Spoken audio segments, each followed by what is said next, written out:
क्या हिंदुस्तान में हिजाब पर पाबंदी लगेगी? ये तो आने वाला वक्त ही बताएगा। मगर इस मुल्क में हिजाब पर पाबंदी लगाना नामुमकिन सी बात है, क्योंकि हमारे इस मुल्क में सैकड़ों रिलीजन्स है, जिसमें से आबादी के लिहाज से 6 बड़े रिलीजन हैं: हिंदू, मुस्लिम, क्रिश्चियन, सिख, बुद्धिस्ट और जैन। ये 6 मजाहिब का सबका अपना अपना लिबास पहनने का तरीका अलग है। हमारे कॉन्स्टिट्यूशन ने आर्टिकल 25 में हमें इस बात की इजाजत दी है कि हम हमारा मजहबी लिबास पहनकर कभी भी कहीं पर भी जा सकते हैं। इसी आर्टिकल 25 का इस्तेमाल करते हुए योगी आदित्यनाथ ने एज ए चीफ मिनिस्टर 5 साल असेंबली में मजहबी लिबास पहनकर बैठे रहे, और जब ये असेंबली से पहले पार्लियामेंट में थे तो वहां पर भी उन्होंने हमेशा अपना मजहबी लिबास ही इस्तेमाल किया। ये बीजेपी की मीडिया और कुछ लीडरों का यह कहना है कि कॉलेजेस एक एजुकेशन इंस्टीट्यूशन है, यहां पर मजहबी लिबास पहनना ठीक नहीं है। मगर इनको मालूम होना चाहिए कि कॉलेजेस से बड़ा मुकाम असेंबली का और उससे बड़ा मुकाम पार्लियामेंट का होता है। जब असेंबली और पार्लियामेंट में मजहबी लिबास पर पाबंदी नहीं, तो फिर कॉलेजेस पर पाबंदी कैसे लगेगी? वैसे भी जो हमारी हिंदू बहनें मैरिड है, इन कॉलेजेस में पढ़ती है या पढ़ाती है, वो हमेशा मंगलसूत्र और मांग में सिंदूर इस्तेमाल करती है। अगर कर्नाटक हाई कोर्ट ने रिलीजियस आइडेंटिफिकेशन के तहत पाबंदी लगा दी, तो फिर बीजेपी इन हमारी हिंदू बहनों के मंगलसूत्र का और मांग में सिंदूर का क्या करेगी? और फिर सिख भाइयों की पगड़ी का क्या करेंगे? और फिर क्रिश्चियंस के क्रॉस मार्क का क्या करेंगे? तो ये नामुमकिन सी बात है। हमारे मुल्क में जैनिज्म एक मजहब है जिसके कुछ बड़े लोग सारी जिंदगी बगैर कपड़ों के गुजारते हैं, यानी वो जिंदगी में कभी भी कोई कपड़ा नहीं पहनते। हमें उन पर एतराज भी नहीं करना चाहिए, क्योंकि ये उनका मजहबी इख्तियार है, हमें उनसे कोई एतराज नहीं।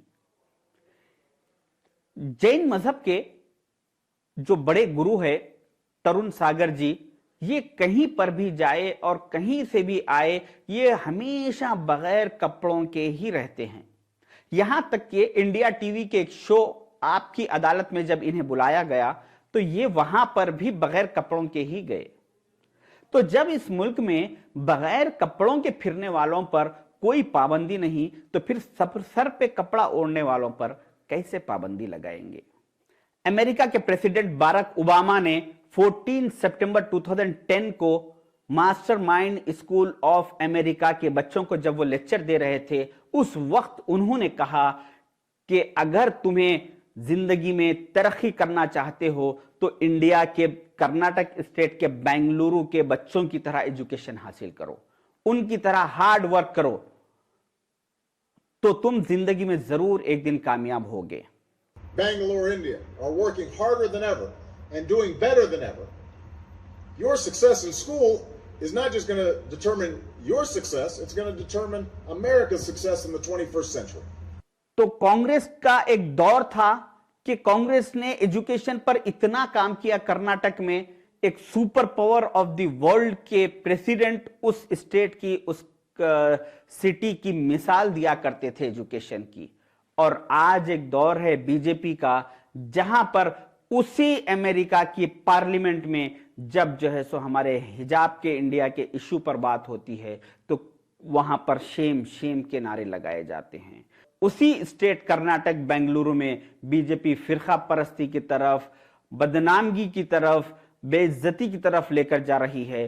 तो वही दौर था कांग्रेस का, जहां पर कांग्रेस ने एजुकेशन की तरफ, इज्जत की तरफ, नाम की तरफ लेकर गए।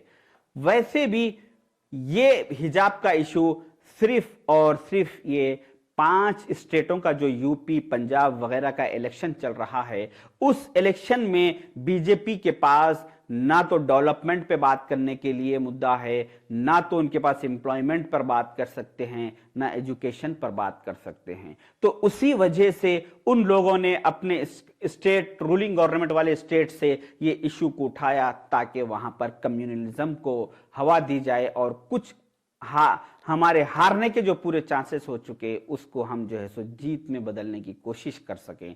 ये इशू आपको 7 मार्च के इलेक्शन के जब वोटिंग हो कंप्लीट हो जाएगी इन 5 स्टेटों में, उसके बाद ये आपको इशू दिखाई नहीं देगा। सिर्फ और सिर्फ ये बीजेपी का एक टारगेट है कि वो एक इलेक्शन के वक्त एक इशू बनाना चाहते हैं, इससे बढ़कर और ये कुछ नहीं है।